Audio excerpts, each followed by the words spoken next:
દેતું નથી અને માણસોને આવક જાવકમાં તકલીફ પડે છે અને ખેતરો પાણી ડૂબી ગયા છે। રાજકોટ જિલ્લાના ધોરાજીમાં પ્રી મોન્સૂન કામગીરીના તો ધજાગરા ઉડ્યા છે। ધોરાજીના મુખ્ય બજારો, વિસ્તારો અને ચોક સામાન્ય વરસાદમાં ચારે બાજુ પાણીની સ્થિતિ સર્જાઈ છે। તંત્રની નબળી કામગીરીના પગલે રાજકીય આગેવાનો દ્વારા તંત્ર અને કોન્ટ્રાક્ટરોની મિલીભગતથી ભ્રષ્ટાચાર થયો હોવાના ગંભીર આક્ષેપો કરવામાં આવ્યા છે।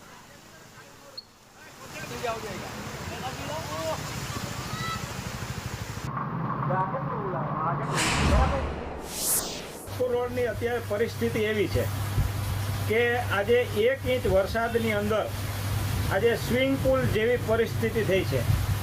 આ રોડ આરએનબી વિભાગમાં આવે છે। જે તે સમયે આરએનબી વિભાગે રોડ બનાવ્યો ત્યારે અમે એ લોકોને કીધેલું કે આટલો બધો નીચો રોડ ન બનાવવો જોઈએ, પણ એના એન્જિનિયરોને કારણે આ બધી ભૂલ પબ્લિકને ભોગવવી પડે છે। અને સવારમાં કે બપોરે જે સ્કૂલોમાં વિદ્યાર્થીઓ જાય છે તો વિદ્યાર્થીઓ નીકળી પણ નથી શકતા એવી પરિસ્થિતિ છે। તો આ એન્જિનિયરોને એટલી ખબર હોવી જોઈએ કે આટલો બધો રોડ નીચો ન કરવો જોઈએ। ધોરાજીના ઘણા બધા રોડ કે જેતપુર રોડ હોય, જમનાવડ રોડ હોય, એની હાલત સ્વિમિંગ પુલ જેવી થઈ ગઈ છે।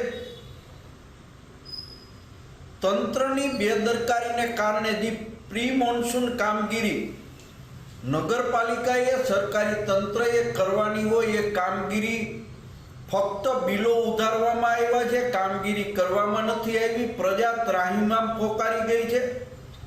જુનાગઢ રોડ ઉપર જે કામ ચાલી રહ્યું છે એ કામમાં યોગ્ય સર્વિસ રોડ ન બનાવવામાં આવતા આજે સામાન્ય વરસાદની અંદર લોકોએ કલાક, 1.5 કલાકના ટ્રાફિક અને પાણીમાંથી જીવના જોખમે પસાર થવું પડે એવી પરિસ્થિતિનું નિર્માણ થયું છે।